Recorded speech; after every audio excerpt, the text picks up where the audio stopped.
say, can you see by the dawn's early light what so proudly we hailed at the twilight's last gleaming, whose broad stripes and bright stars through the perilous fight o'er the ramparts we watched were so gallantly streaming, and the rocket's red glare, the bombs bursting in air, gave proof through the night that our flag was still there.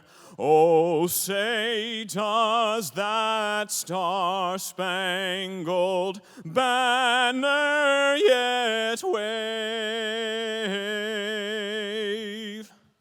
o'er the land of the free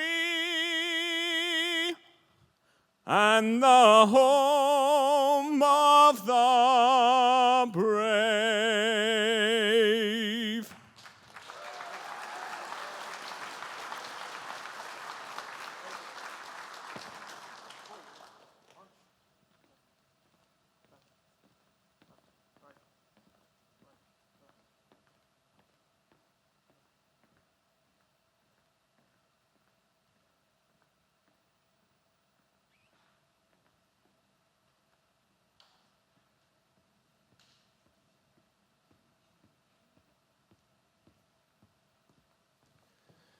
Good evening. My name is Dennis Cheney, and on behalf of the Bowling Green Area Chamber of Commerce, welcome to Bowling Green. It is certainly a privilege and an honor to have this community be a part of our community for these days. If you would, I'm going to provide our invocation for the evening, so if you would bow your heads and pray with me. Father God, we come to you this day, praising your name and thanking you for who you are. Thank you for your faithfulness to each one of us. Thank you, Lord, for being faithful to equip us where you have called us to serve. And Lord, I thank you for this community. I thank you for each family that's represented in this community of enthusiasts, Lord, for a car that you provided the knowledge, Lord, to create and to redesign. Father, I pray that as this community rallies around their support of this vehicle, that you would you'd continue to bless the sale of this vehicle, Lord, to go beyond what we can imagine, because as these vehicles sell across this country, you're providing food and shelter and clothing for families. And this community here tonight is a part of that. This community is a part of your plan to prosper and encourage families and other communities, to Lord, not only across this nation, but across the globe. We ask that your hand would be on that and it would bless it. Father, I pray for the leadership of this group. I pray that you would bless them with vision, to Lord, with an ability, and to Lord, to partner together. I pray that you would bless them, to Lord, with a cause, to Lord, that brings honor and glory to you. But most of all, Father, we thank you so much for everything you accomplished for us on the cross of Calvary. Thank you for your grace. Thank you for your mercy. And thank you for your perfect plan, your sovereign plan for each one of us. Pray, dear Lord, that we would all be Christ-like in everything we say and do. I ask that you bless these people, return them home, dear Lord, to their communities, to their families. And again, we just thank you for the privilege to be able to be a part of this enthusiast community. In Jesus' name we pray, amen. Be seated.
Please welcome Chair-elect of the National Corvette Museum Foundation Board of Directors, Michael LaRocca.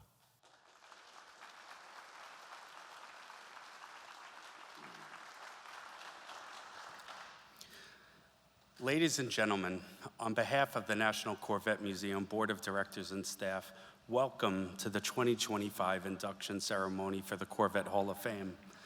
The Corvette Hall of Fame was created by the National Corvette Museum Board of Directors in 1998, making 2025 the 27th annual Corvette Hall of Fame induction ceremony. Will all our current and former members of the board please stand?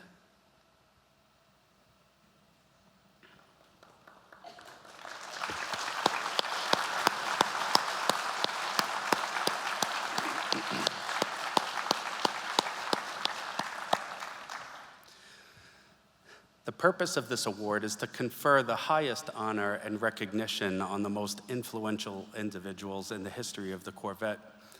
The award recognizes those people who have made significant contributions to their respective fields, each having reached the highest level of accomplishment. Inductees must also possess the highest standards of integrity and character to positively reflect and enhance the prestige of the Corvette.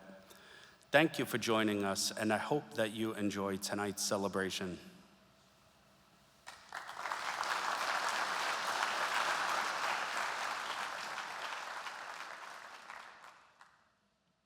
Please welcome Chair of the National Corvette Museum Foundation Board of Directors, Kay Wagner.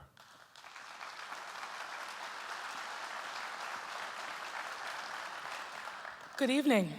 I'm thrilled to be with you all tonight and to be part of the ceremony celebrating the lives and accomplishments of these deserving Corvette Hall of Fame members-elect.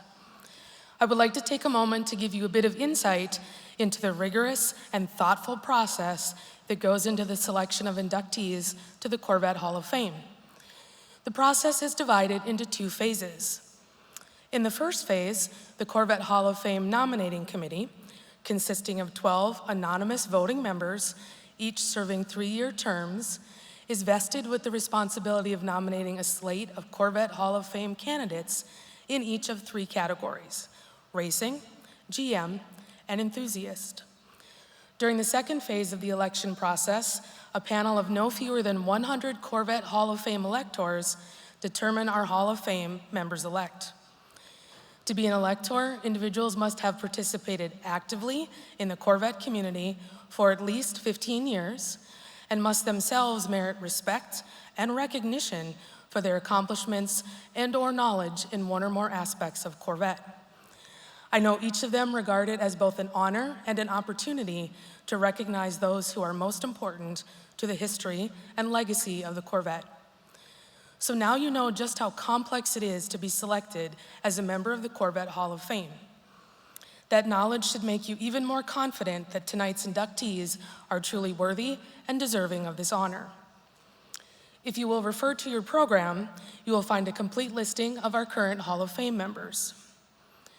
Would each of the Hall of Fame members who are present tonight please stand when I call your name? I would ask that the audience hold your applause until the very end. Alan Barker,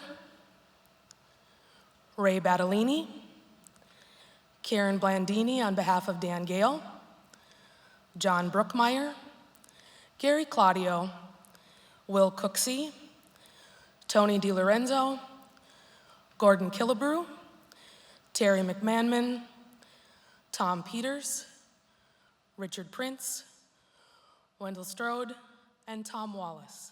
Thank you for being here.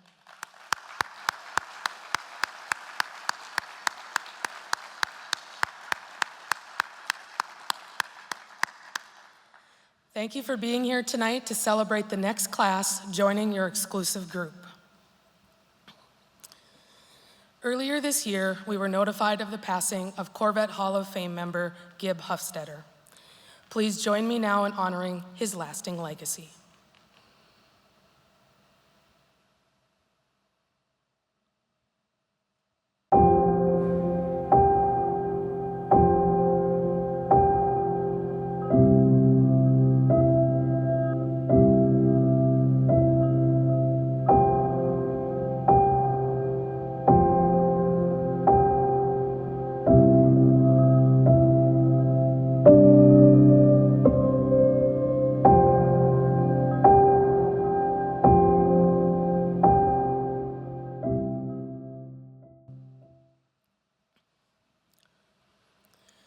27 years ago, the Corvette Hall of Fame was created to honor and celebrate those whose lives and careers have left an indelible mark on the history of the Corvette. Over the years, we have honored only 26 deserving men and women, and tonight, we are here to celebrate the induction of 4 more incredibly worthy individuals into the Corvette Hall of Fame.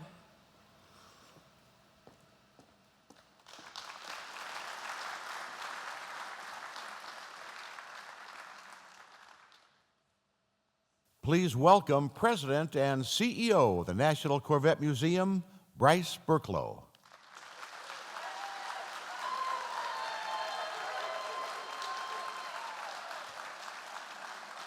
You're gonna make me cry.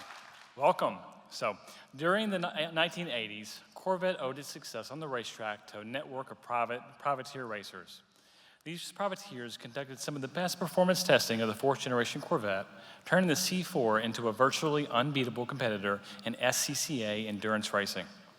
Kim Baker was at the forefront of those efforts as a driver, an engineer, and a team builder. Corvettes were not the first cars that Baker drove competitively, but the C4 took his racing career to new heights. Baker and his team became so dominant that the SCCA banned Corvettes from competing in its endurance division. I'm gonna clap, yeah.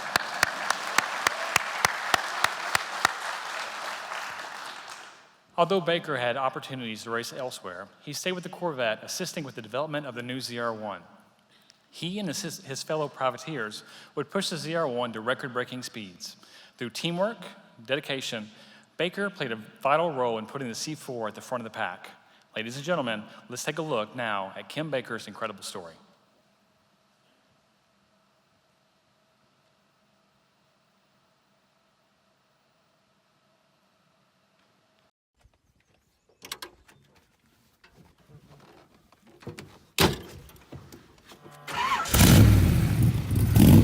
The drives are more leisurely these days, but it's fair to say that Kim Baker's mind is always racing.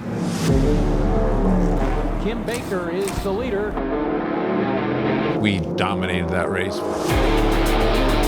And Kim Baker wins the SCCA World Challenge here at Lime Rock. When Kim Baker climbed behind the wheel of a C4 in the 1980s, he reestablished Corvette as both a racing mainstay and a showroom icon. Riding his heavy right foot to victory lane, his tinkerer's mind to next-gen innovation, and his overall domination to eventual banishment. 3 years of running Porsches against Corvettes. The Porsche never won one race. He's amazingly smart. He's just the whole thing. You could just see him change into this animal that just was not going to give up on a corner. We'll go back to the starting line of this track master's influential career and maybe even get a few tips on how to set up your own Corvette.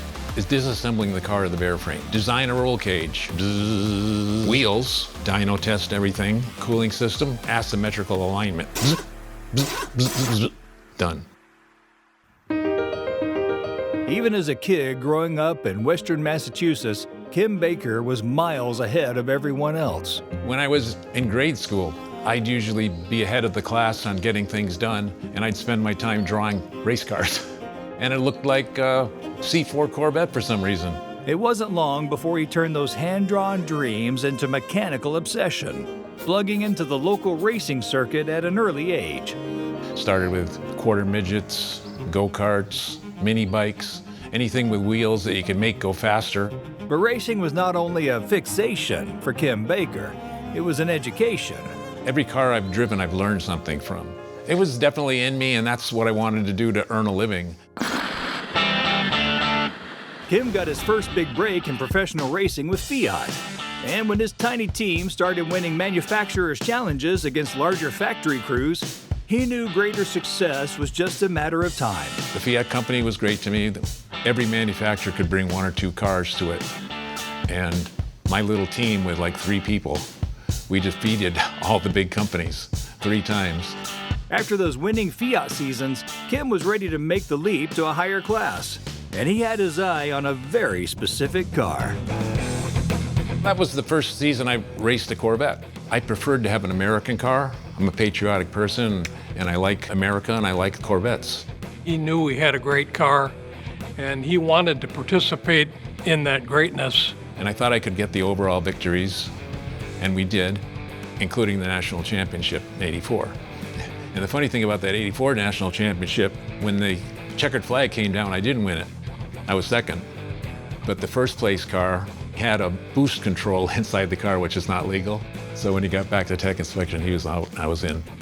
Winning that first championship drew the attention of sponsors like Bernie Finkel, who provided Kim with more cars and resources. They knew we were basically a private underdog team. They wanted to win too, and it really worked out well. The following season, he switched to endurance competitions, assembling his Baker Racing team with like-minded car junkies, and a critical piece from his Fiat days. John Bruce, my longtime friend, he was the best strategist of all. He said, you know, SCCA is starting a pro endurance series. What do you think? I said, I'm up for it. Kim was pretty much a one-man band, but he put together a hell of a team that I'd put up against a Penske. Kim has this amazing ability to put together incredibly good people, work together, empower them to make decisions, and get the most out of them. He was all about preparation, building the right car, making things last. He knew when things were going to break or not break. He knew ahead of time what was going on. I had a good, really good team. Everybody had the desire to win. Nobody was there to have fun. We were all there to work and win the race. I wouldn't give the experience up for $1 million, but I wouldn't do it again for $1 million either. He built the best cars, he was the best driver, he prepared the cars the best, and we won the series because we had the guy like Kim Baker behind every one of those different aspects of what you had to do to make a winning car. All that hard work and preparation led to victory after victory, even when it wasn't supposed to. We were running away with the championship that year. The organizers came to Kim during a race and said, Kim, what would you think about letting so-and-so win this one? And twice, Kim said, okay. The first time it happened was at Mosport up in Canada. Kim pulled over to the side a bit and let the second place car go ahead. And so what happened on the last lap of that race? The car that he let pass broke. And so guess who won? The other time was at Sebring. Kim let the second place car pass on the last lap. I announced to our team, we're gonna make a fake pit stop and come in and go out again.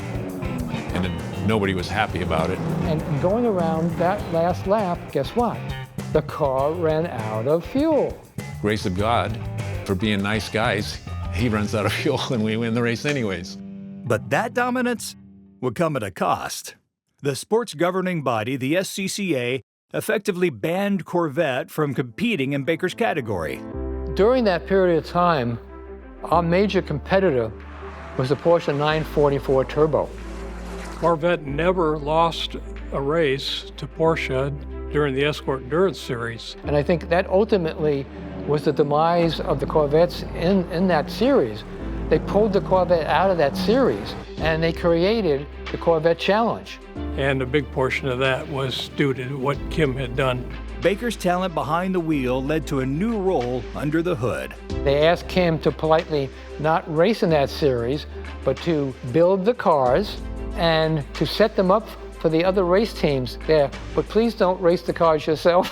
I didn't do the actual engineering development. I just supplied them with data and laps. What Kim and Baker Racing were doing on the racetrack was condensing the product testing that Corvette had to go through. You can eliminate 100,000 miles of production road testing with a day at the racetrack. And we would find things that needed to be fixed with the car, and next year those fixes were put into production by Chevrolet for the Corvette. I got to work with the best engineers at Corvette.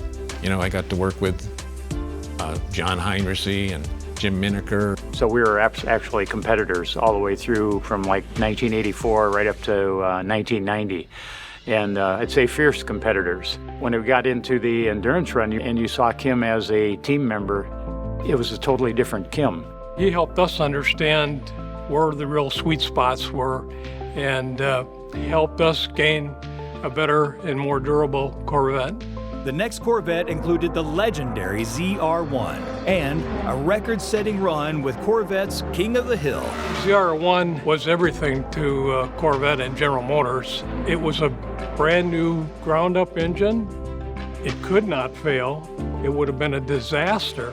So we had to make sure that it was durable and performed well, and Kim had a big part in that. The ZR1 was the big hero. Never skipped a beat, came right off the assembly line, was production-built engine.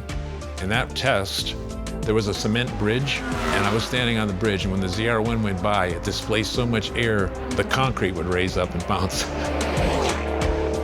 Heart of a racer, mind of an engineer, Baker's attention to detail is what continuously put him ahead of the pack. He was so meticulous that when he was showroom stock racing a Fiat X19, there's marker lights in each corner, the front fenders and the back fenders.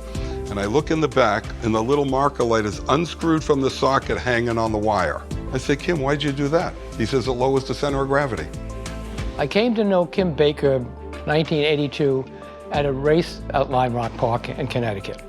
And Kim was there racing with Fiat in an X19. At the end of the day, I'm driving back to my hotel, and I see Kim and his co-driver doing pit stop changes. I had Tony Simonera as a co-driver for that manufacturer's challenge, and he never raced before, so I had a lot of training to do. Tony was big, Kim is small. When you put two drivers of a different size into a car and you have to change belts, it's sort of a complex, time-consuming event. He got out of the car faster than he thought he would because I grabbed him and pulled him out of the car. Kim had Tony sitting outside, up and down out of this car for hours on end. And that, to me, told me anything anybody wants to know about Kim Baker. All the pieces of this Hall of Fame journey fit perfectly, starting with Kim Baker's choice over 40 years ago. If I didn't choose the C4 Corvette, maybe I wouldn't have been successful. Kim Baker shaped the entire future of the Corvette because of what he did with that C4 car. He was top-notch all the way through, and when you think about him going into the Hall of Fame, that's the kind of person you really want to have in there. I remember seeing letters from General Motors congratulating him and thanking him for all the work he's done, and it's a big public display of how good the car is, mainly because of how good he made the car. I consider myself the luckiest racer around to be working with Kim. When he'd get something done and I'd ask him how'd that go, he'd say, or perfect. Kim, you did it perfect. I owe the Hall of Fame committee everything right now. They were to recognize me. At this point in my life, that means everything. It means some people haven't forgotten. For his pioneering performance and championship legacy, we welcome Kim Baker into the Corvette Hall of Fame.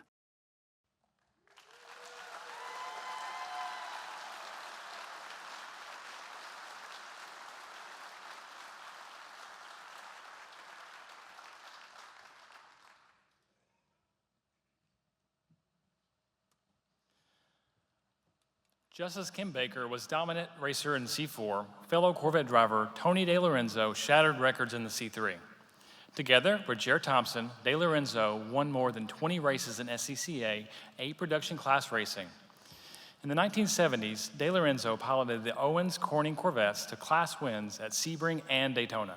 Both Baker and DeLorenzo embodied the winning spirit of privateers, racers who built teams from the ground up and demonstrated the excellence of Corvettes on the racing world's biggest stages. Tonight, they both take stages as members of the Corvette Hall of Fame. Here tonight to formally induct Mr. Kim Baker is 2009 Corvette Hall of Fame inductee, Mr. Tony DeLorenzo.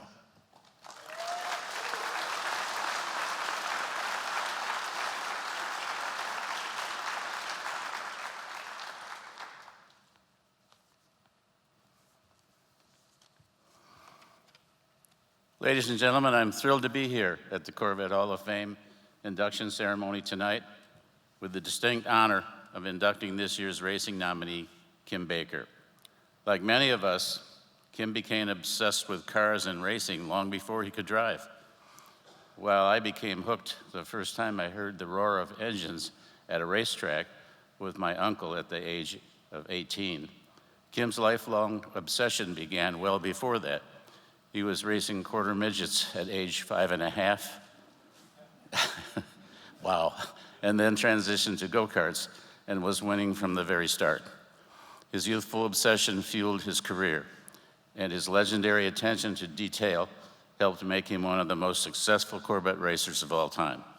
As a fellow racer, I view Kim's absolute success in endurance racing as mind-blowing, winning 10 of 19 endurance races, 3 consecutive SCCA endurance championships, incredible victories at Mid-Ohio and Mossport 24-hour races. That's like, wow, really cool. There's pretty much nothing that says I'm the best, like being so good that no one can compete with you. And not too many people get to say that their achievements were so great and their dominance of the competition so overwhelming that they got banned from their sport. But Kim pushed himself, his team, and his cars to a level of consistent excellence that made Corvettes completely superior, paving the way to the creation of the Corvette Challenge. Kim just didn't race to win. He redefined what it meant to race a Corvette and drove a transformation of our sport. Most impressive to me is that consistency, making his cars, his engines, and his team durable, reliable, and ultimately unbeatable. As a team owner, crew chief, and engine builder, he turned Baker Racing into a powerhouse with his iconic yellow number 4 Corvette, becoming a symbol of that excellence.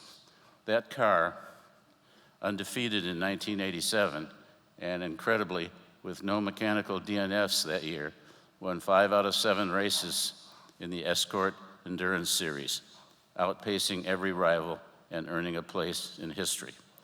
Kim's partnership with Goodyear, his meticulous testing as a Corvette development driver, and his contributions to the ZR1 program, including setting a 24-hour world speed record. These are all just awesome achievements that speak to his talent, skill, and dedication that have resulted in a storied career for him and have further elevated Corvette. From precocious 5-year-old to racing legend, Kim has left an unmatched mark on Corvette racing. Kim, on behalf of the National Corvette Museum, welcome to the Corvette Hall of Fame.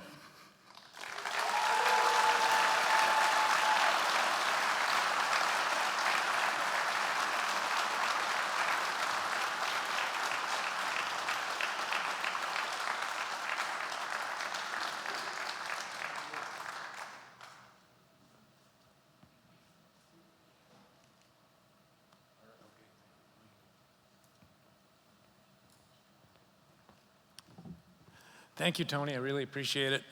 And I'm going to do my best. This is pretty emotional. I may choke up a little bit, but excuse me. I was 5 years old when I climbed into my very first quarter midget race car in Springfield, Massachusetts. That car was about the size of my current lawnmower. With my parents cheering me on, I won that first race, and I knew I found my true love. No offense to my wife. Even as a little kid, I loved the competition, the adrenaline, and the thrill of crossing the finish line first. What I didn't know back then was that one tiny car and one small victory would eventually lead me here tonight to the Corvette Hall of Fame, accepting the honor of a lifetime. So first, a heartfelt thank you to the Corvette Hall of Fame.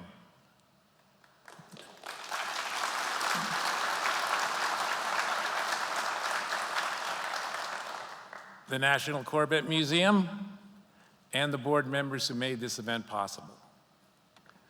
Without your dedication, Corvette's story could have slipped into the shadows of history. Instead, because of you, it will be the source of inspiration for generations to come. Now, about my own story. Racing Corvettes was always fun. Well, almost always. Winning helped, losing didn't. But the real gamble wasn't just on the track. It was financial. Endurance racing is brutal. It eats money as fast as tires. And the only way to grow was to win. So we absolutely had to win. And through it all, my family, friends, and team stood by me. I've been racing with many of these people for over 40 years. And that means we've grown up together, we've grown old together, and somehow still haven't grown tired of each other. My wife, Patricia, who deserves a medal for putting up with me, could not be here tonight. She has supported everything I have undertaken, and at one time, she persuaded me to purchase a NASCAR stock car. It will be fun, she said. She doesn't build it or maintain it or drive it, so it's fun. And it was fun until it wasn't. Let's just say that car turned from dream machine into what was I thinking in record time. But here's the thing. Racing is always unpredictable. Just ask my old friend Tim Kerrigan, past president of Redline Oil. Throughout my career, Tim formulated innovative lubricants to my specifications, giving our cars more power and better fuel economy. He offered me $25,000 if I won the Pepsi 150 at Watkins Glen. Tim felt his checkbook was safe.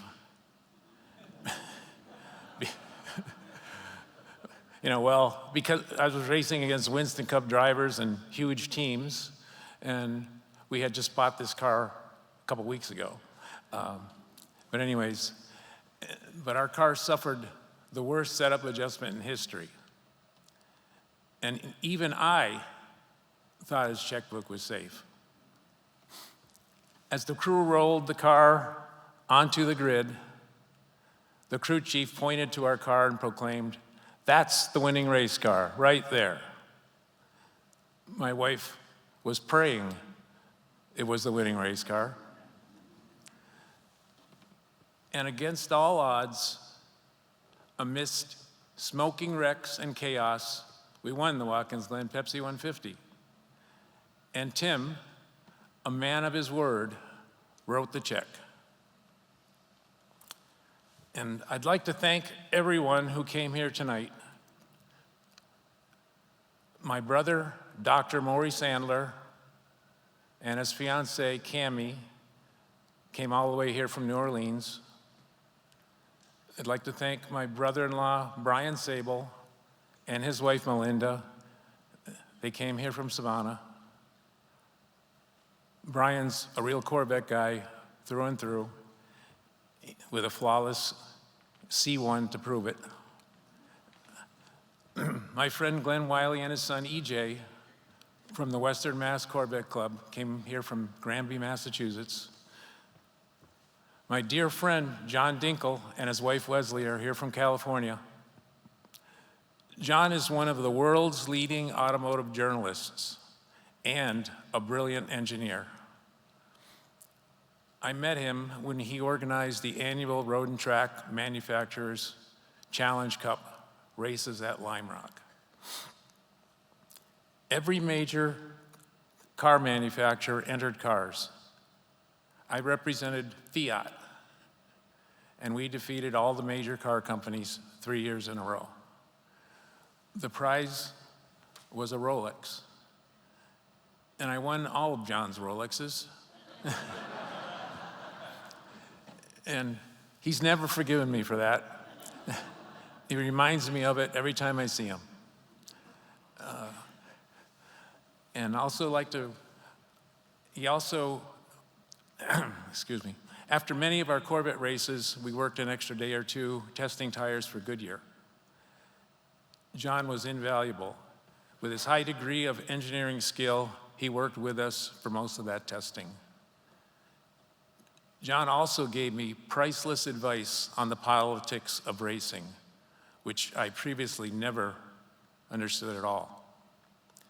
For over 40 years, he's been there for me, guiding me through that maze, and for that, I'll be forever grateful.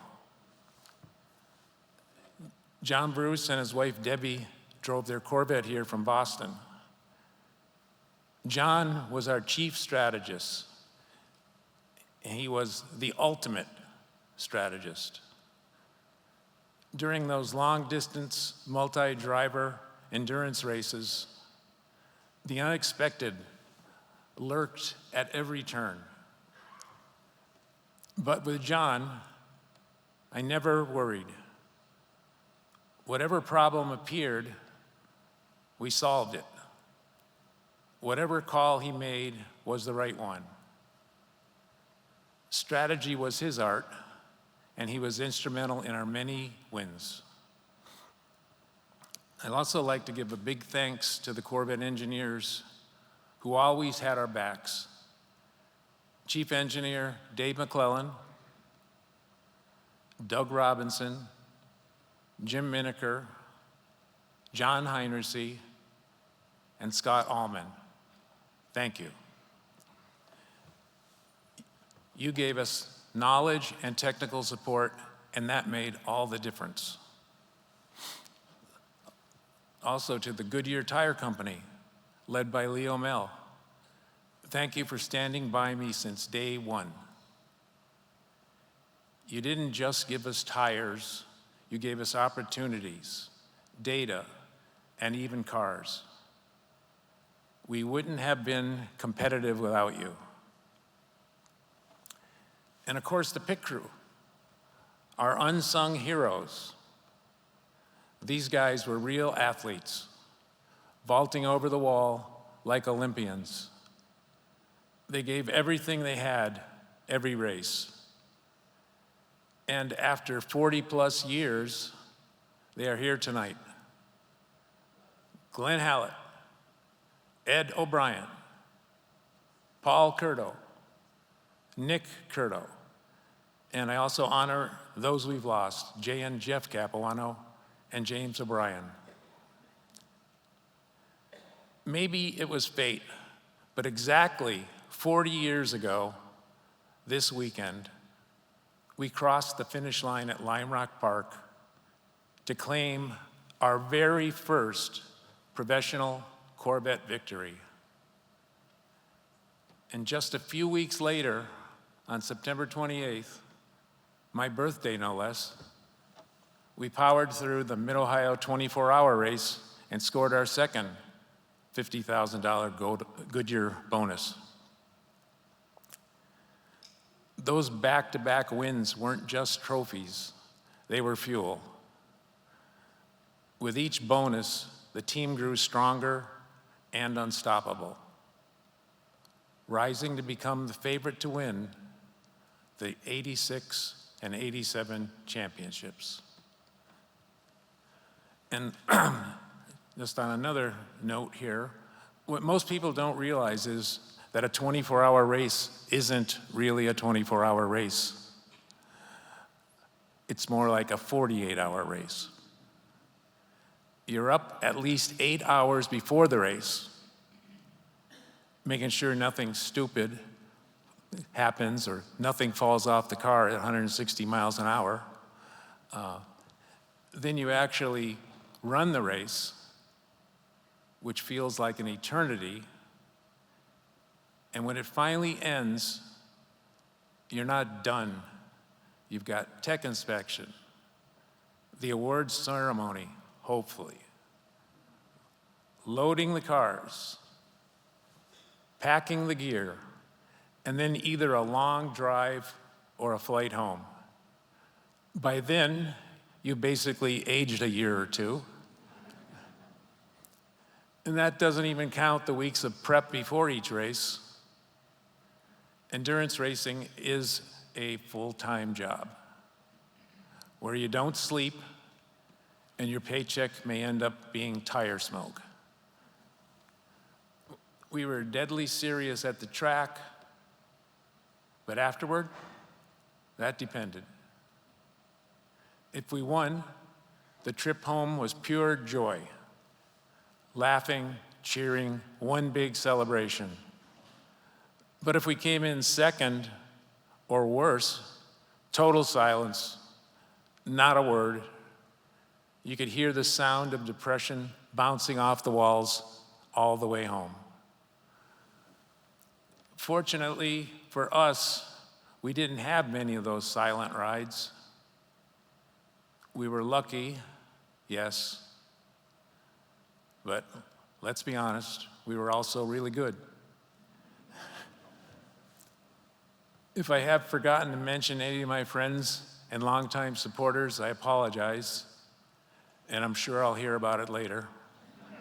And I'd also like to recognize Mitch Wright.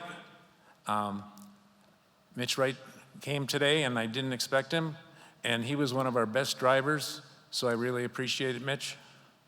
And again, here we go. Now, the long, eventful days of the track are behind me, unfortunately. And yes, I do miss it all.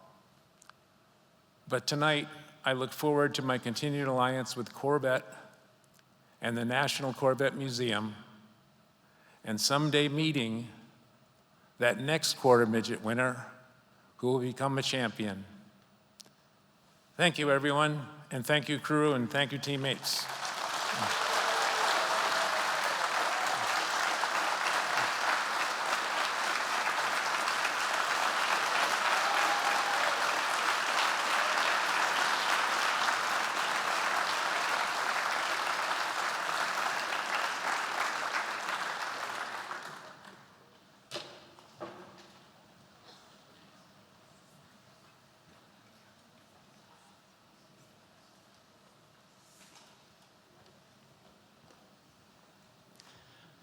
From the very beginning, Corvettes have been recognized as stylish automobiles. The Corvette community has always cherished this tradition of excellent design, from the people who drive the cars to the people who create them. And when it comes to design, the Corvette had few better patrons than Chuck Jordan. Jordan had a distinguished 43-year career with General Motors, culminating with his time as Vice President of Design from 1986 to 1992. Jordan served in many different roles while working at GM. His design skills flourished working on everything from Cadillacs to Opels to pickup trucks to concept cars and even locomotives. But Jordan always had a special love for Corvette, and he contributed to every Corvette design from 1958 to the early concepts of the C5. Along the way, Jordan encouraged his staff to be creative and make bold design choices.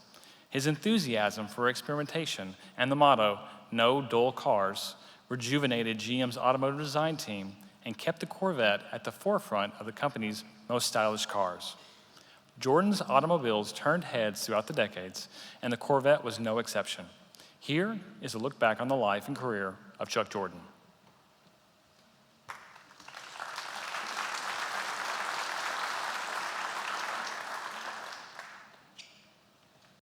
All I know was I had this passion for cars, and I pursued it. I believe that it's immoral to do a car that isn't beautiful.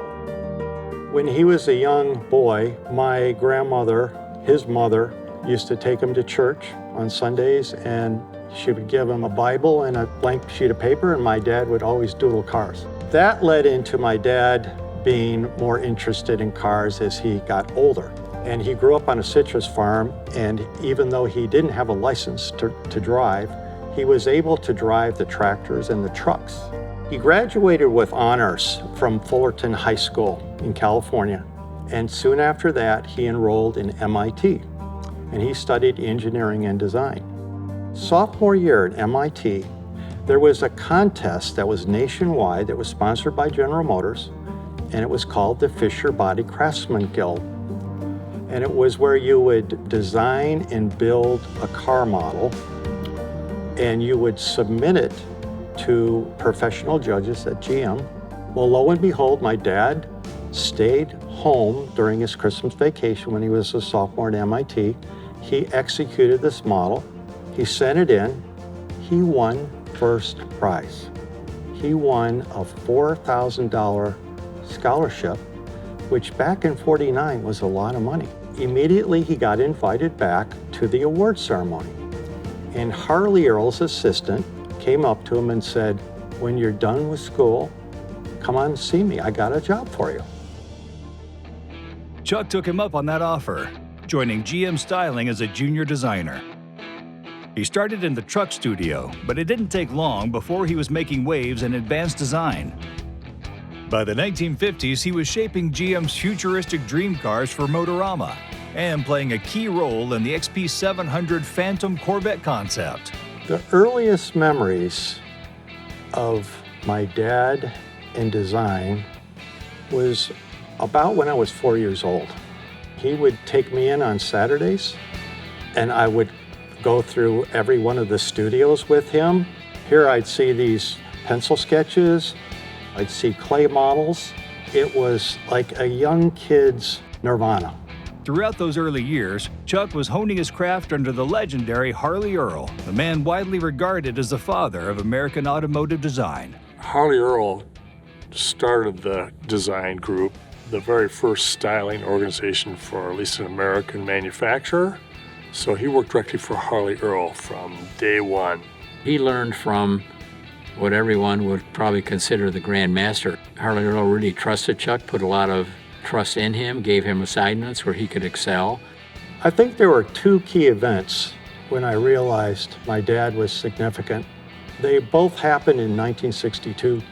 The first one was he got promoted to executive design assistant of exteriors in General Motors Styling. He was Bill Mitchell's second-hand man. The other one was my father ended up being chosen as 100 of the most up-and-coming in the young generation, which was at that time a who's who. And there was a fold-out with these 100 people pictured in black and white. I found my dad, I'd take it into school. It was every kid's dream. Harley Earl personally mentored Bill Mitchell to succeed him as Vice President of Design at GM. And in 1958, the torch was officially passed. From the outset, Mitchell recognized Chuck Jordan's sharp talent and eye for design.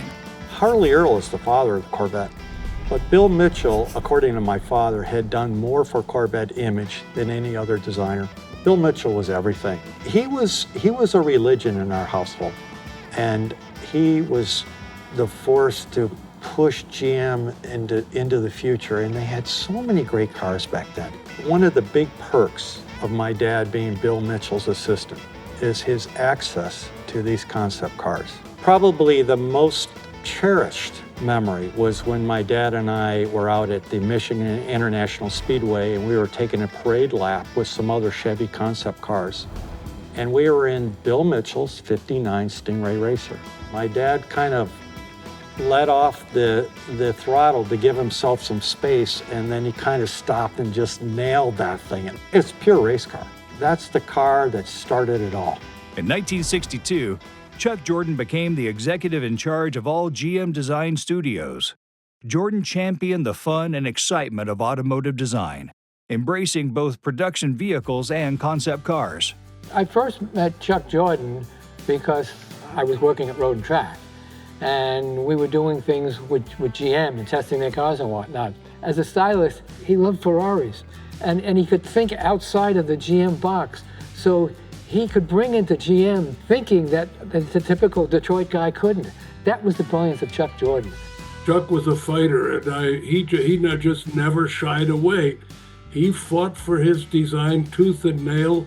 A lot of guys are good with a pencil and can do good renderings, are superb as artists, but lack the leadership capability, they lack the toughness, they lack the force of personality to actually get their designs into production.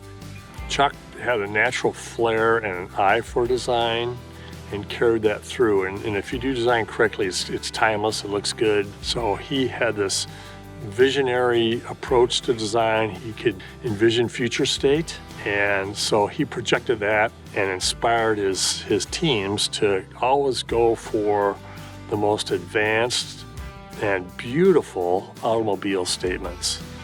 A larger-than-life figure with a natural gift for leadership, Chuck followed a simple motto that defined his entire approach to design.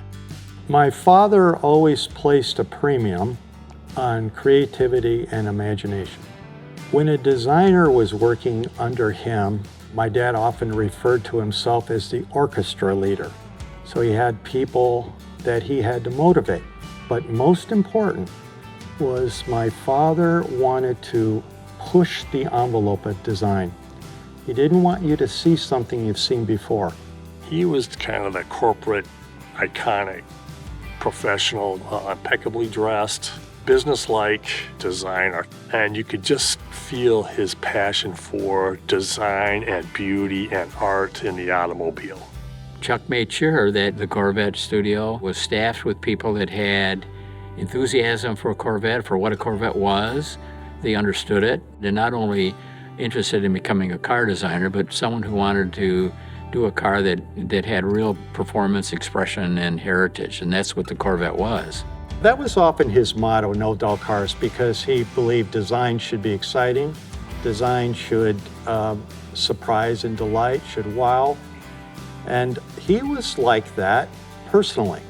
And to be around my father was always exciting and dynamic. You felt like this guy was in the know. He was on the brink of the next movement. Despite the cool image, Chuck remained a selfless and team-oriented designer. He was always a guy who understood design to the point where he could put his hand onto it and somebody else could take the credit and, okay, we got what we needed. When it came to getting credit for anything, he never took credit for himself on a project. He always credited the team first. That would have been the sculptors, the designers, the engineers. One thing I learned from Chuck is that if you have to explain something, if you have to talk about it too much, you start explaining the design or why you did something. You say, well, you know, put that in the owner's manual. Or he'd say, you know, my ears don't have eyes. He believed that the creations should speak for themselves, and that's probably fundamentally what I learned right off the bat and carried throughout my career from Chuck. I think the whole organization did. What he was doing was giving people opportunity. All of us in those positions would come to a realization at one point in time that there might be somebody in the room that might have a better idea than you had. I learned so much from him, and I learned so much because he gave me the tools and yet the responsibility, and it was what you did with it that was important. All the Corvettes done throughout its history made dramatic, iconic statements in each generation. You were constantly pushing. Good enough isn't good enough. You have to do exceptional, and he drove that every day. All along the way, he somehow influenced the DNA of every Corvette generation. And I think when my dad finally rose to VP, he felt a responsibility. It was his turn to take the reins. It was his turn to make sure that the heritage of Corvette was alive and well.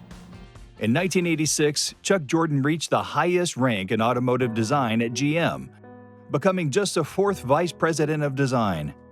He retired 6 years later after 43 extraordinary years shaping the look of American cars. Chuck Jordan earned his spot in the Corvette Hall of Fame because of his longevity with the program. Chuck recognized that cars were individual and people like different colors, they like different shapes, and cars should have a personality. Chuck has certainly inspired so many people in the world of Corvette. What I'd like to say to Chuck is thank you for all that you've taught me. You had the ability to push me as well as hundreds, if not thousands of other people to soar and reach high heights that they probably didn't even realize they could achieve. It's long overdue, It's more than justified, and I congratulate posthumously Chuck and now the family because he richly deserves it. I think my dad would be humbled. I don't think my dad would have ever pushed himself to be in the Hall of Fame, but I think it's only natural, as much influence as he's had on the Corvette, that he would certainly be appreciative of this honor. When I'm asked, I always say, you know, automobile design is one of the few professions where it's not work. You're always dealing with the future, you're always delving into the unknown, and you're having fun. For his bold creativity and relentless pursuit of design excellence, we welcome Chuck Jordan into the Corvette Hall of Fame.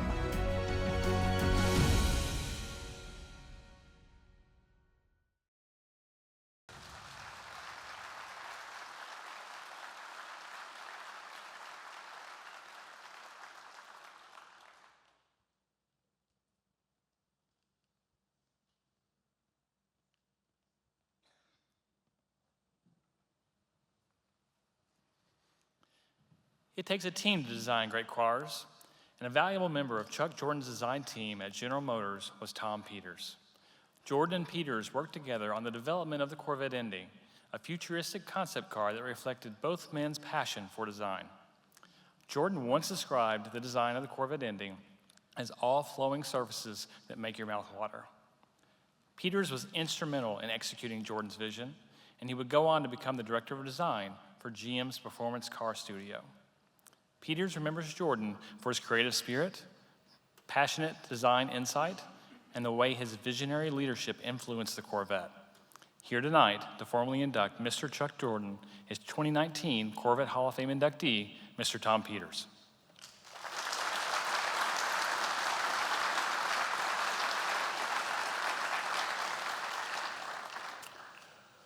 Wow, this is just an awesome event. Aren't these videos just amazing?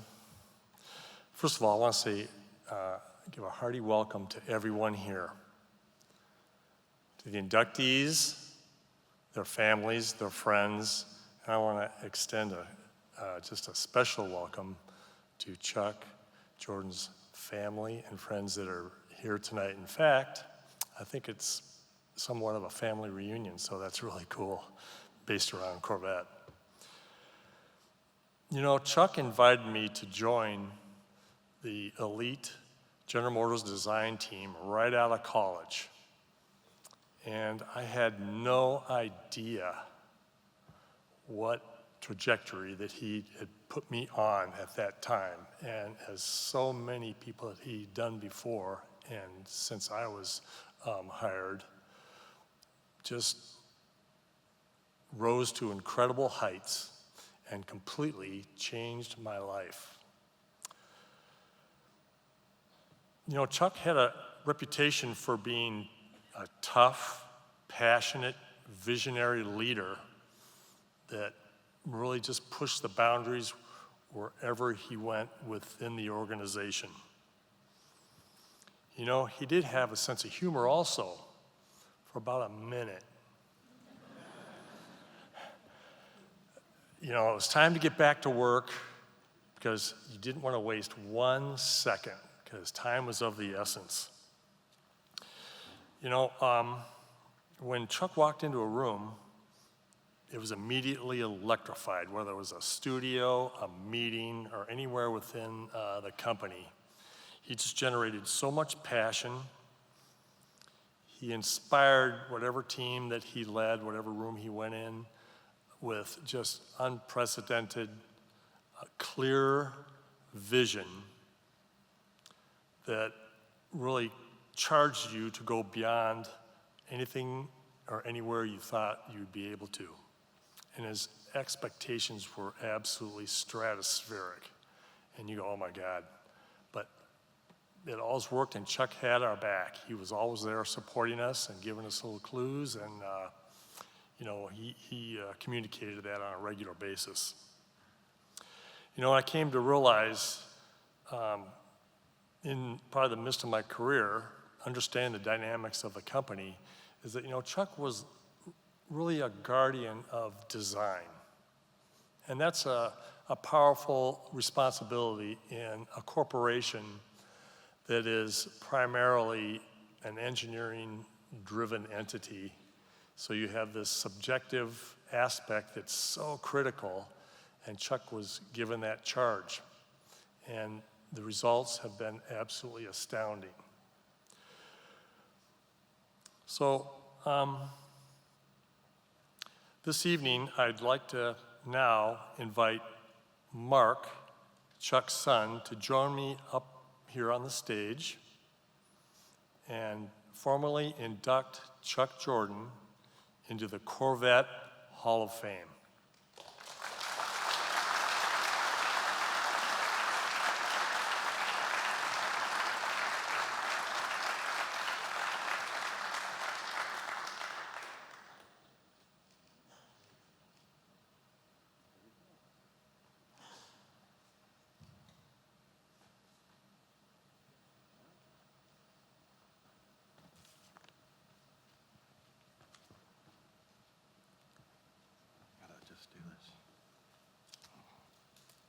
Excuse me for saying it there.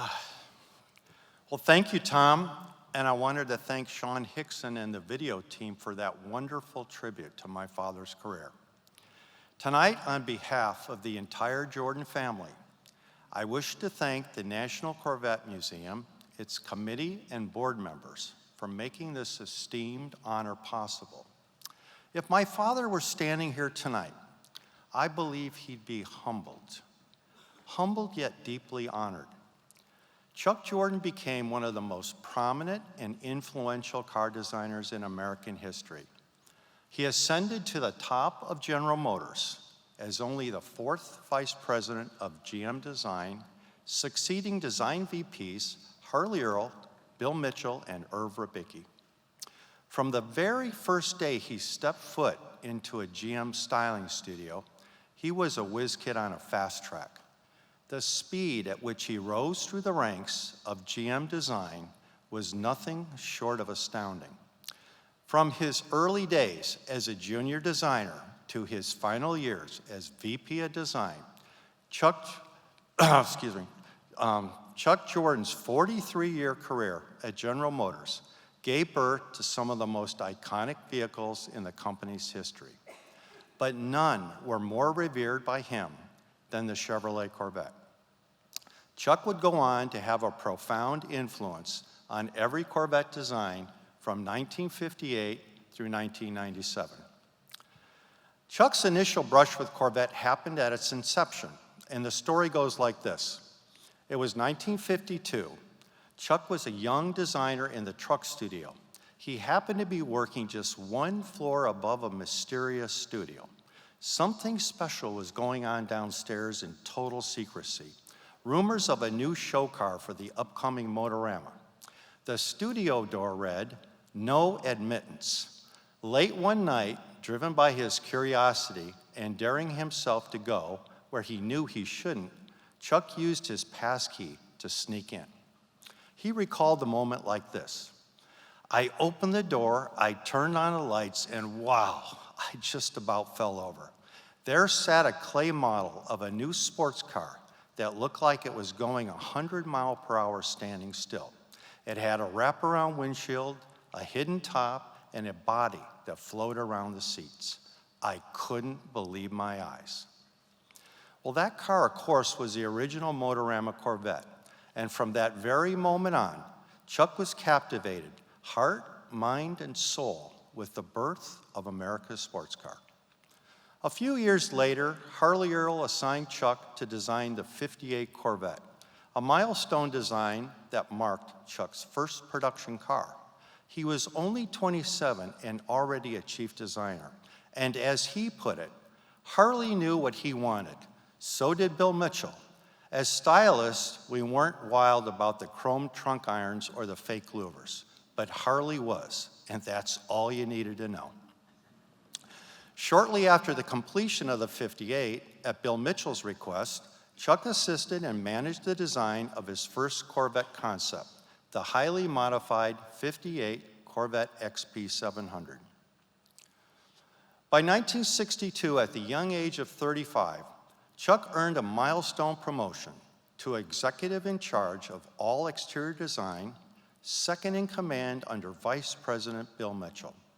Here he played a key role in shaping the iconic 63 C2 and 68 C3 Stingrays. And under Bill Mitchell's watchful eye, he co-led the creation of the Mako Shark II and the Manta Ray concepts. Chuck said, "Mitchell's passion for the Corvette was contagious, and working alongside Mitchell in designing Corvettes only reinforced my passion for it." In his later years as director of design and in time vice president, Chuck had finally arrived and earned the opportunity to lead and govern his own era of Corvette design. During his executive reign, he oversaw and directed visionary Corvette concepts such as the Aerovette, the Corvette Indy, and the Stingray 3. In addition, he led production vehicle programs, including the Corvette C4 and Corvette C5. He would say, "We at GM Design are dedicated to the Corvette. Under my leadership, I can guarantee that Corvette will continue to get 110% design effort. I'm proud of Corvette's design history, and I consider myself fortunate to be a part of that history." Chuck's roots of Corvette culture were shaped early on by two pillars of Corvette greatness, William L. Mitchell and Zora Arkus Duntov. Chuck credited much of his design success to his most eminent career mentor, design legend Bill Mitchell. My dad often said, "Harley Earl created the Corvette, yes, but it was Bill Mitchell, the man who took over from Earl, who actually had more to do with Corvette's image, evolution, and excitement than anybody else." Mitchell became obsessed with Corvettes, and if there's one person who really influenced me, it's Mitchell. He taught me that new Corvette design must be emotional. It must excite, surprise, and endure. And that's something I believed ever since. And Zora. In the early days, Chuck struck up a lasting friendship with Zora Arkus Duntov. My dad once recalled, "Zora and I got along well. We two would often hit the road together, traveling to sports car races at Road America and watching Corvettes and other sports cars compete. Over time, I came to understand Zora's obsession to make Corvette not just fast, but a world-class sports car with no equal." Now, when Chuck set out designing a Corvette, his philosophy was clear. Place a premium on creativity and imagination, push the envelope, and deliver a wow factor, thus resulting in giving people the unforeseen visual aesthetics to their surprise and delight. Nowhere was this philosophy more visible than in the forward-reaching Corvette concepts that Chuck directed. These one-off machines not only showcased Corvette's impending design vision, but also served as a precursor to Corvette's production design. He summed them up like so. "Corvette concept cars are the dessert of our design business. They allow designers the freedom to explore, to imagine, to stretch their creativity and judgment, and to see what wonderful new directions they can develop. They're fun, but more importantly, they spark the ideas that keep production design exciting and relevant." As a designer, Chuck was never happier than when he was giving birth to a new concept car. He said, "One of my proudest moments was the sensational Corvette Indy, the mid-engine concept we introduced in 1986. It wasn't just a showpiece, it was a spiritual marker. That car had profound influence on young designers and even inspired the competition, especially overseas. And it paved the way for what would become a modern design revolution." Now, Chuck never considered designing a Corvette as a solo act.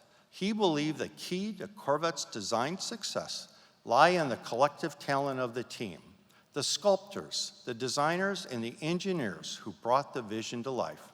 As he put it, "No one man designs a car. I was the orchestra leader. I helped set the creative environment, guided direction, and made decisions, but the real music came from the team. And nowhere is that more clear than in Corvette. Chuck managed and worked alongside Corvette design greats including Jerry Palmer, John Cafaro, and Tom Peters, whom he proudly called his dream team. He handpicked the best because Corvette demanded the best. As a leader, Chuck always encouraged his people to expand their horizons and exceed their capabilities. He certainly could be tough and demanding, yet he was a true gentleman and fun and exciting to work for. As a designer, Chuck was known as a devout believer and fighter for all things design. And his legacy is clearly remembered by his unrelenting and passionate pursuit of design excellence. Chuck was often characterized as a designer's designer. As a man, Chuck held an indelible persona and style. He was distinguished, impeccably dressed, confident, and charismatic, and his presence naturally filled a room. Yet apart from his notable panache, he also held a generous and endowing spirit, and one that flourished as a mentor, motivator, and giver. Throughout his entire life, Chuck's spirit of generosity defined him as much as his legacy of design. For the Jordan family, Corvette wasn't just a car, it was a universe. In the bold era of GM styling under Bill Mitchell's reign, Corvette became a living legend. Bill Mitchell's name was spoken with reverence in our home, and riding in one of his experimental Corvette concepts clearly embodied Mitchell's spirit, fearless, unapologetic, and undeniably bold. For us, Corvette symbolized more than just mere speed. It was raw, unfiltered charisma on four wheels. Now, growing up in the 60s and having a dad such as mine was every kid's dream. Dad was a giant in his career, his generosity, and sharing his time, and he always made life fun and exciting. Before long, Dad began to invite me along on occasional Saturday morning visits to GM Styling. Together, we toured the styling studios, one after another, and marveled at the process of design, evolving from a simple, creative pencil sketch to a full-scale clay model. The creativity was magical, and no design was more exciting taking shape than a future Corvette. And seeing all this through the eyes of a young kid only intensified my experience. Our visits would often end the day with the ultimate thrill, a ride in one of the latest GM experimental concept cars, which was pure excitement. Now, two of my fondest Corvette memories, the precise day in '62 when my dad got his big promotion as Mitchell's assistant. He drove the Mako Shark home for the weekend. I was only 8 years old, and it was such a big deal and such a thrill. The second was in the early '70s, riding together alongside my dad in the Mitchell 59 Stingray Racer, taking a few parade laps around Michigan International Speedway. Both indelible memories, being a moment that perfectly captured the thrill, the legacy, and the bond we as father and son shared through Corvette. If my father were standing here tonight, he would characterize Corvette like this. The Corvette is the soul of GM design. It's the most prominent image car of the company, the ultimate test of a designer's imagination. Creating a Corvette is a calling, a challenge to deliver reach, emotion, presence, and heritage. Corvette is the most exciting car GM has ever built.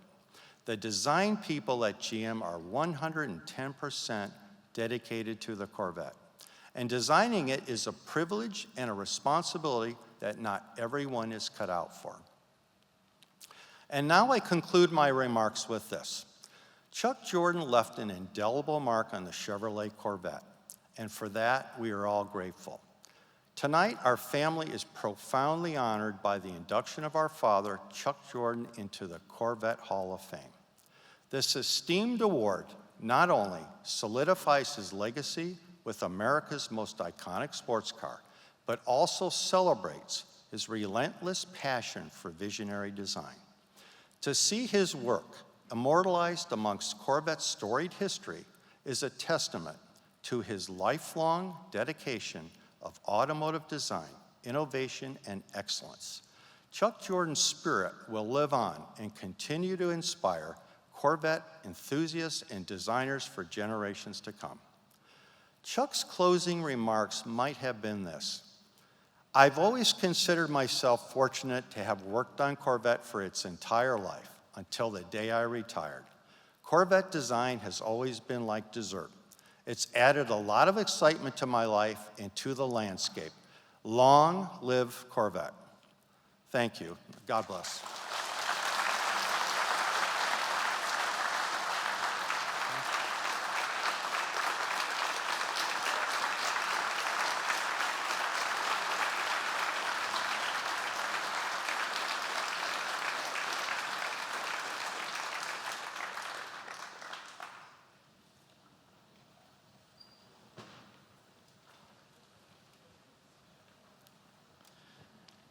It is often said that the Corvette community is one big family. You frequently hear the phrase, come for the cars and stay for the people. Corvette enthusiasts celebrate with each other in the good times and support each other in the bad times. It is not just the love of the car, but the love of the community that keeps enthusiasts together. If you want an example of what it means to love the Corvette community, look no farther than our next inductees. Many of the folks who are gathered here tonight are on a first-name basis with Charlie and Jim Robertson. They are frequent visitors of the National Corvette Museum, racetracks like Sebring and Daytona, and they are active in their local Corvette club. There is no doubt that Jim and Charlie are passionate about their cars. But their greatest passion is building relationships with their fellow Corvette enthusiasts and spending their time and effort to see the Corvette community flourish. Charlie and Jim came for the cars, and tonight, they stay for the Corvette Hall of Fame. Ladies and gentlemen, here's Jim and Charlie's Corvette story.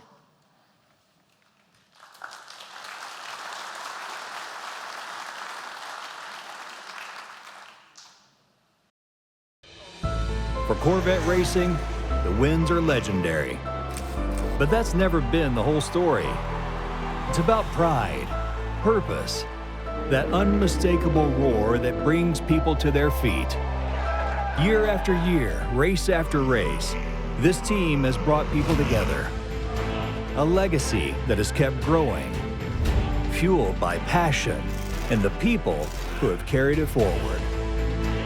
Because whether it's an ocean away at Le Mans, or right here in the Sunshine State, from the high banks of Daytona to the grueling endurance of Sebring, or just maybe out in the Panhandle, in a little town called Mariana, where that legacy of champions lives on.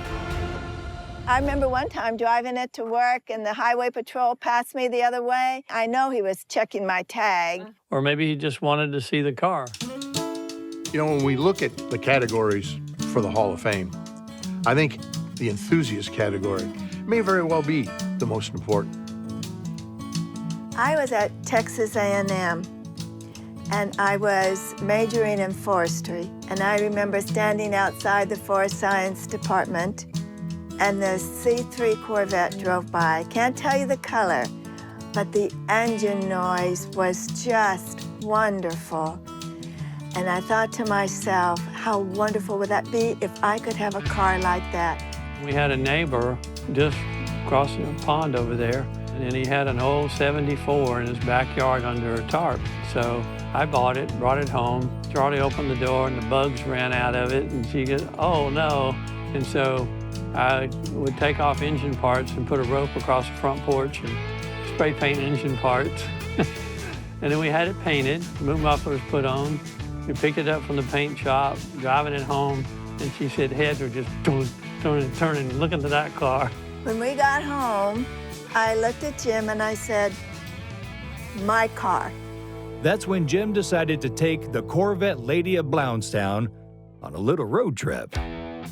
We went to an event at Beach Bend Park in Bowling Green, and they had vendors and everything. But then that afternoon, Jim took me to the Corvette plant for a tour. And when we finished that tour, I told Jim, I said, Jim, leave me here, shut the door. I found my second home. each one of these cars become members of the family and part of your life.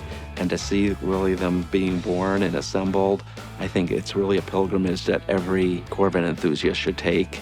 You stand there and just in awe. I mean, it's such a neat watch to see the different parts come together from different angles. Really something to see the quality in these builds. From that first 74 across the pond, the stable began to grow. Up next was Big Red in 1990, a local parade favorite. Then Ruby came along and quickly became Charlie's daily driver. And in 1996, their first brand new Corvette, the Silver Bullet. But as their garage filled up, so did their love for speed. I saw that there was going to be a race in Atlanta, at Road Atlanta. I told her it was a 10-hour race, and she said, well, what are we going to do for 10 hours? And we got up there, watched the race, and it was over. And she said, it can't be over yet. I think he had to drag me off the track. But what just made it so special was being able to park in the Corvette parking area, meeting brand new friends, and the Corvette race team embraced all of us race fans. And I was hooked right then and there. The following year, Charlie and Jim went to one of the most legendary venues in all of motorsports, the World Center of Racing. The Rolex 24 had it all. And for Charlie and Jim, meeting Dale Earnhardt at the track was a moment that felt larger than life. But just when they thought it couldn't get any better, 2002 had something special waiting. When I first put this program together back in the fall of 1996, one of the main elements of the program was, in fact, to engage with the fans. And to do that, you have to create relationships. The National Corvette Museum and Pratt Miller got together to have an auction to join the race team for the 2002 race. Luckily, we won the bid. We got to put on the pit crew suits. And I remember Andy Pilgrim, one of the race car drivers, coming up to me and he said, oh, Charlie, that fits you so well. And then we won the race. And to be able to go and join the team in the Victory Lane area, I was just totally hooked by then.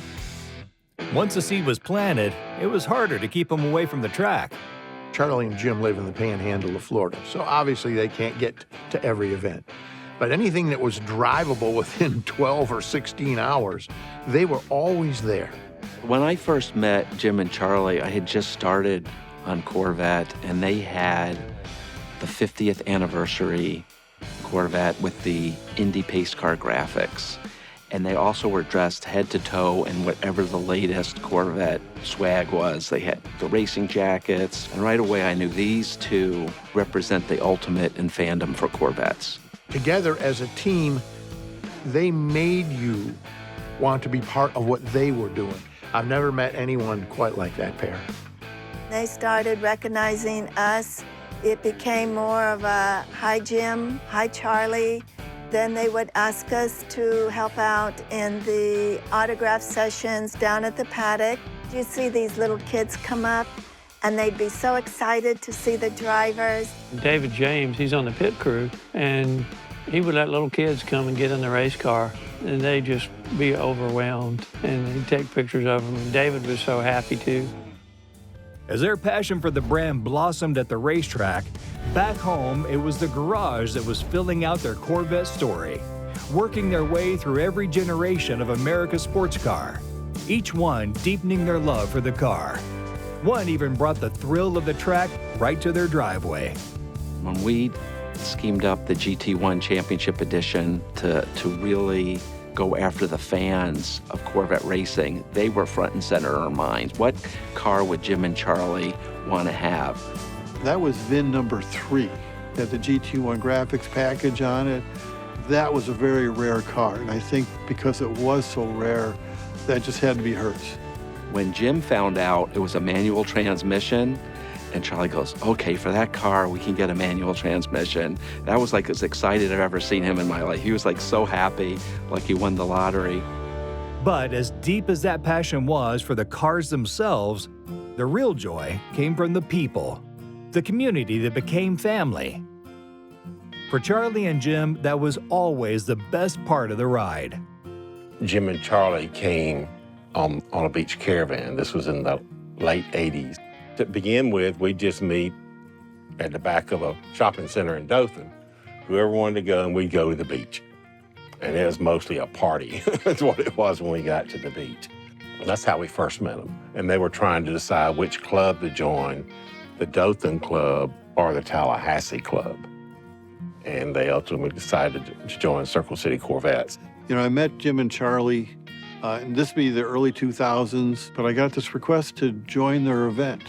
You know, I went to my boss, Tom Peters. I said, hey, they're asking me to show up for this event. Are you okay with that? He goes, oh, yeah, go ahead. You can go to that. That in itself was kind of unique, and it was great to have that kind of camaraderie with those people. Then we started doing auctions at the beach caravan. A major auction is for the Corvette Museum, but we do a silent auction for local charities. Charlie, she would come up to me, you know, she had a little smile and kind of raised. She goes, do you think we could get some of these posters signed by the rest of the Corvette team? Could you help me with that, or could you help me with this? Kirk Benyon and the styling group would have posters and pictures, and we'd have parts of the race car, all kinds of stuff, just a wide array. Well, she's just so sweet, and she has such a calm, sweet demeanor that when she asks you to do something, it's like, okay, anything for you, Charlie. The bidding would be fierce in that you'd have your like 3 or 4 top dogs. I don't care what it costs, I'm going to walk away with that. When you look at the level of contributions that they have made to the museum, it's truly extraordinary. And that connection to the cause is undeniable. But it's their connection to each other that's unforgettable. I could not do what I do without Jim. We're a team.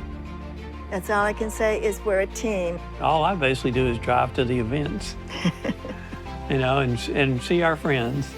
If one of us isn't here, I don't think the other one could do what they're doing. And it has allowed us to do things together and to be together. There were not two more genuinely passionate people about Corvette, the Corvette brand, and the product.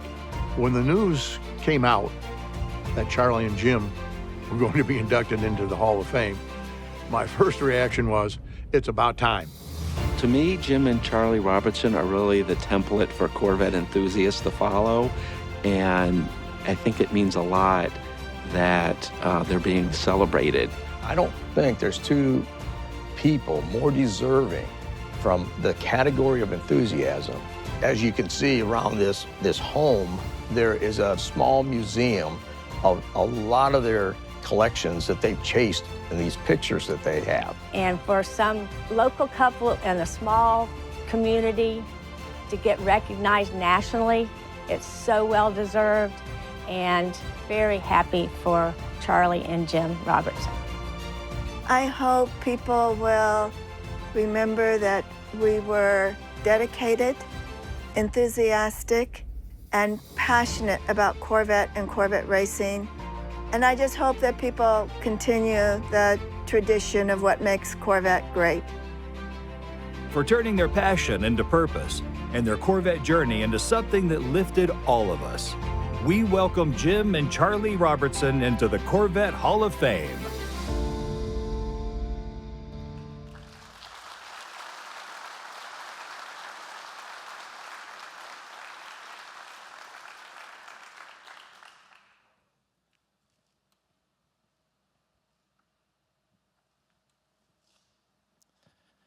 It goes without saying that in the world of motorsports, things happen fast. The course of an entire race can change with one blink and you'll miss it moment. For nearly 30 years, Richard Prince has been capturing these moments as the official photographer of Corvette racing. His images reflect the excitement of racing, the skill of competitors, and the thrill of being at the track. It is the passion of the people at the track, from the racers to the photographers to the fans, that makes motorsports such an engaging experience. Charlie, Jim, and now Richard know the passion well, and we thank them for sharing it all with us. Here tonight to formally induct Mr. Jim Robertson and Mrs. Charley Robertson, his 2024 Corvette Hall of Fame inductee, Mr. Richard Prince.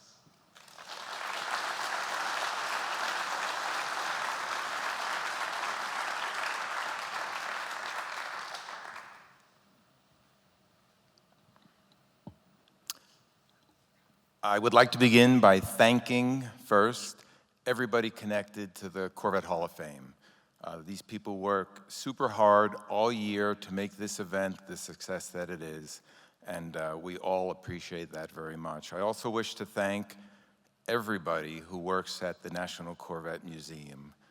They also work very hard to keep the Corvette Museum at the forefront, in my opinion, of all automotive museums and many of the major non-automotive museums in this country. And their hard work has given us all, everybody here, a home in Bowling Green. So can we give a quick round of applause to the staff at the museum, please?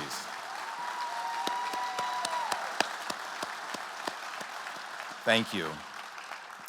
I wish to also thank everybody who's here.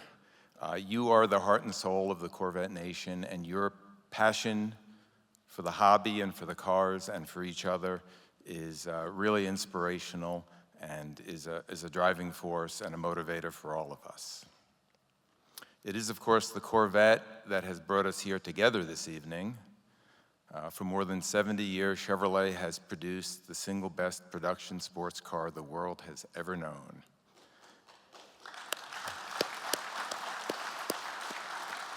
And Corvette is the best because it does every single thing we ask of it, and then some. It gives us sophisticated safety systems, comfort, durability, gorgeous styling, and of course, absolutely outstanding performance. Just a few miles away from where we are tonight, a justifiably proud workforce produces the most advanced and the most powerful and the highest performance Corvettes ever conceived, right on up to the brand new 1,250 horsepower ZR1X.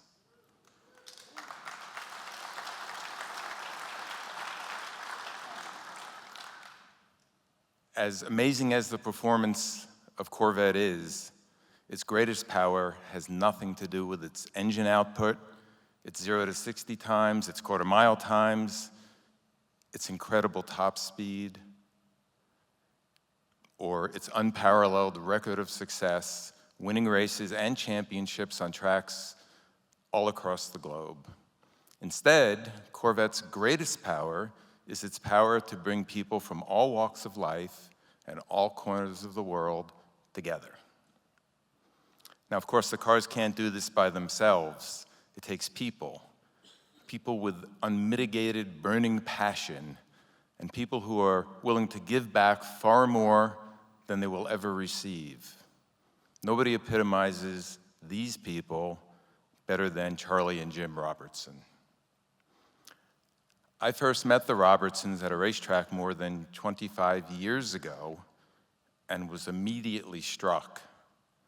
In a sea of absolutely fanatic race fans, they stood out because their fanaticism was just that much more. With the passage of time, I learned that what I witnessed at that first race was not just the result of their excitement at being at their first race, it was who they were. Race after race, year after year, their enthusiasm, their passion, their support for Corvette racing only grew stronger. Whether is at racetracks across the country and beyond, activities with their beloved Circle Cities Corvette Club, or events right here in Bowling Green with the Corvette Museum, the Robertsons don't just participate, they advocate. Through the power of the example that they set, and through gentle but irresistible persuasion, particularly on Charlie's part, they have brought countless new people into the Corvette fold, and they've deepened the love that all of us have for the cars, for the hobby, and for each other. They are never shy about expressing their thoughts and their wishes and their opinions to Corvette's keepers at General Motors. And in so doing, they're expressing the thoughts and wishes and dreams and hopes of all of us. And that has made a great car even better over time. Charlie and Jim, every single day of their lives, day in and day out, live the idiom that one should put one's money where one's mouth is. Through their own unbelievable personal example of generosity, and through their relentless, tireless activities harnessing the power of the Corvette Nation and the generosity of the Corvette Nation, they've raised immense sums of money for a wide variety of different charities and not-for-profits, including, of course, our beloved museum. Over the past 30-odd years, I've spent time in every state in America and in more than 35 different countries around the world. I've met thousands of car enthusiasts, and I can say every single one of them adores their favorite nameplate. They are in love with their favorite car. But I can also say that none of them have the same level of passion, enthusiasm, loyalty, devotion, and generosity as do you, the people in this room, and the countless millions more around the world who comprise the Corvette Nation. It is because Charlie and Jim epitomize all those great virtues that make the Corvette Nation so special. It is my distinct privilege to present them to you tonight as the 2025 Corvette Hall of Fame inductees in the Enthusiast category.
Well, after that video and that speech, it's hard to say anything.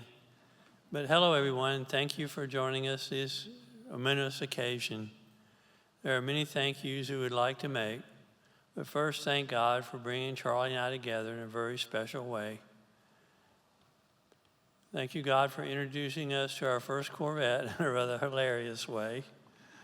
Thank you all for wonderful Corvette memories we share and introducing us to the world's best friends in Corvette and Corvette racing. Thank you, God, for introducing us to our club, Circle City Corvettes, who support us and support the museum. We also wish to thank all the people who nominated us and those who voted for us. Thank you. We also want to thank our family who came here tonight, Julia, Greg, and Christine Kummerlin. Thank you for making the trip. Thank you for our club members who came with a special occasion. John and Barbara Hickman, Brian and Jaron Webb, Stephen Amberstone, Rob Smith, and for Chuck and Michelle Bryant. They didn't get on the list. Charlie and I have had a wonderful Corvette life from the very beginning. When I brought home that old 74 Corvette, Charlie was so excited, but when she opened the door and all the bugs and roaches flew out. I worked on that Corvette, but had no idea where the car was going to lead us. So wonderful, many memories, starting first in Bowling Green, And then we went up to Beach Bend Park and toured the Corvette plant. Charlie said, I found my second home. Just shut the door and leave me in the plant. In '99, I asked Charlie if she wanted to go to Petit Le Mans in October. And she asked me, what are we going to do for 10 hours at a race? And so she went, but in a blink of an eye, the 10 hours is over, and I had to practically drag her off the track. That track is so beautiful, and we had such a good time. And we've enjoyed many races since, and have been blessed to purchase many different Corvettes. Each has a different memory, and we'll never forget them. I love watching Charlie grow up in the Corvette sport, whether through our club and the auctions, both at the museum and our club events, especially Corvette racing, how she's worked tirelessly to further the name of Corvette racing, whether it's social media or emails or talking to people at the track. I'm her transportation guy. Make sure she gets to all those places and see the joy that's in her eyes as she volunteers for Corvette racing. I would also like to mention Greg and Janice Prettyman. They were Corvette members who passed away, Corvette Club members who passed away way before their time. In 2018, Hurricane Michael hit our home 75 miles inland as a Cat 5. We had 6 trees on the house. Greg Prettyman came with his contracting crew as a club member and patched the roof of our house and saved our home from mildew and water damage. The next day, the club came and helped clean up the yard, and John Hickman helped me hang sheetrock in the bedroom. A true showing of family spirit. Thank you.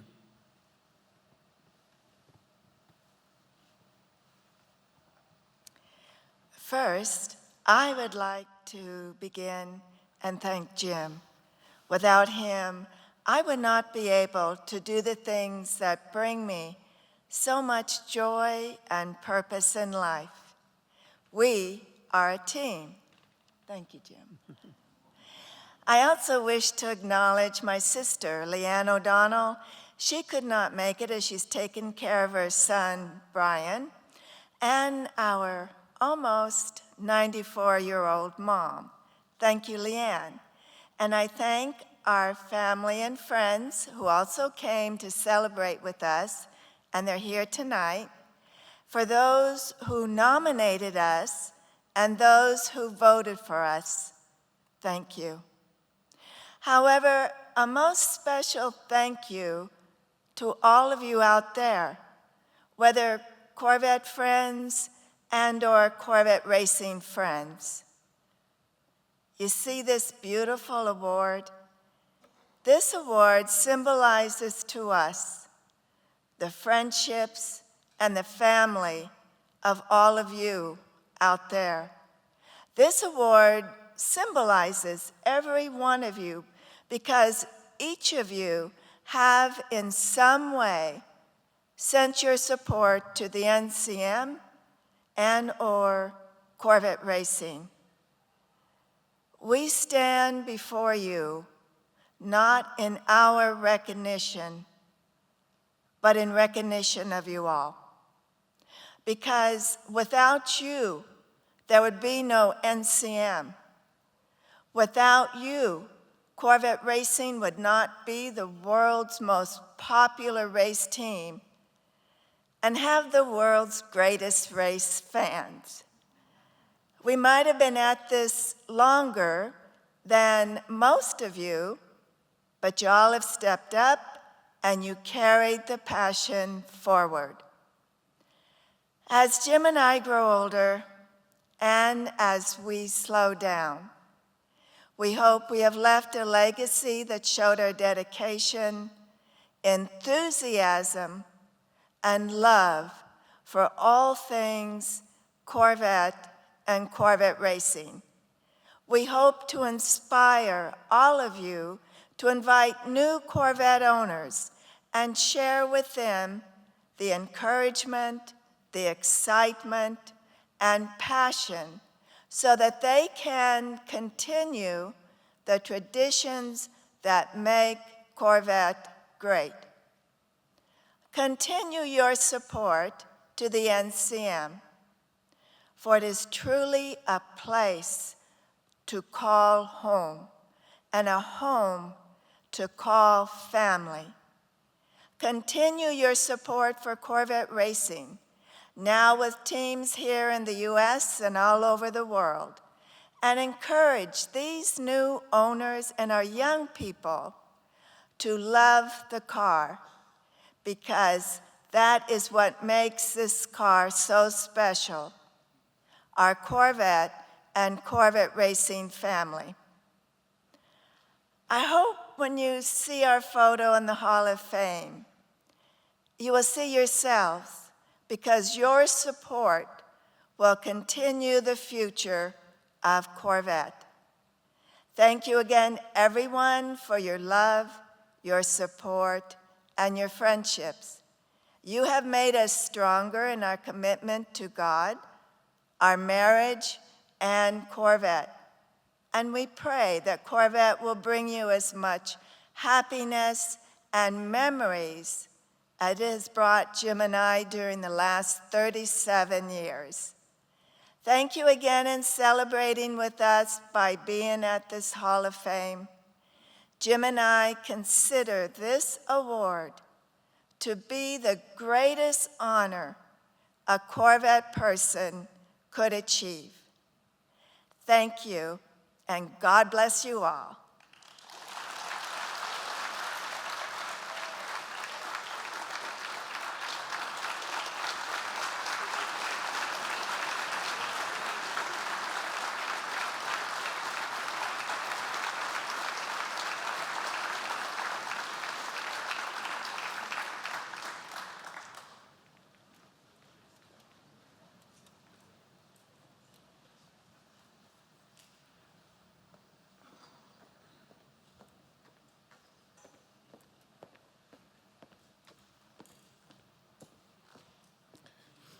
What an incredible evening and such a great celebration we've shared tonight.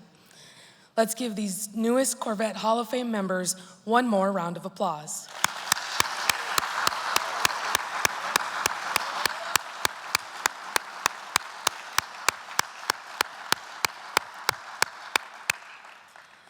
The remarkable lives and careers of these new Corvette Hall of Fame members are incredibly inspiring and should encourage all of us to continue our passionate support of this special Corvette community.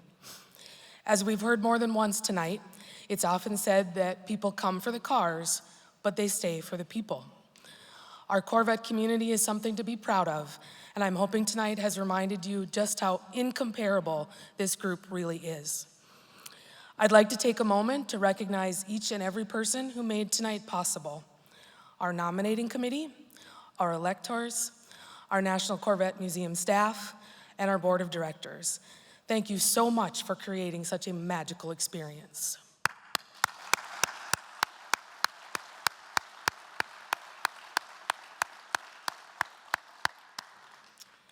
And to our newest inductees, welcome home.